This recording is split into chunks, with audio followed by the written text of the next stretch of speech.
9 मई साल 1540 को महाराणा प्रताप सिंह सिसोदिया का जन्म राजस्थान के कुंभलगढ़ दुर्ग में हुआ। वे मेवाड़ साम्राज्य के सिसोदिया राजपूत राजवंश के राजा थे। प्रताप सिंह राणा उदय सिंह और जयवंता बाई के पुत्र थे।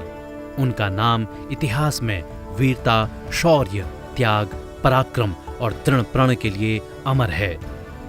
18 जून 1576 में उनके नेतृत्व में लड़े गए ऐतिहासिक हल्दी घाटी युद्ध में उन्होंने अकबर के मुख्य और प्रिय सेनानायकों में से एक बहलौल खान को उसके घोड़े सहित 2 टुकड़ों में छिन्न भिन्न कर दिया। उन्होंने मुगल शासक अकबर की अधीनता स्वीकार नहीं की और कई सालों तक संघर्ष किया।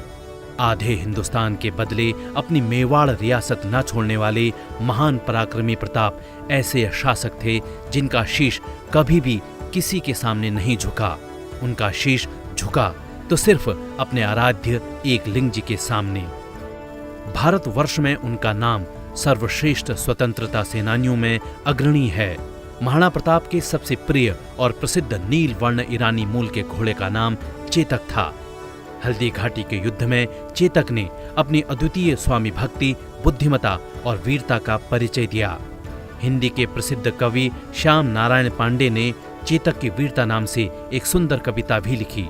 रणबीच चौकड़ी भर भर कर चेतक बन गया निराला था, राणा प्रताप के घोड़े से पड़ गया हवा का पाला था।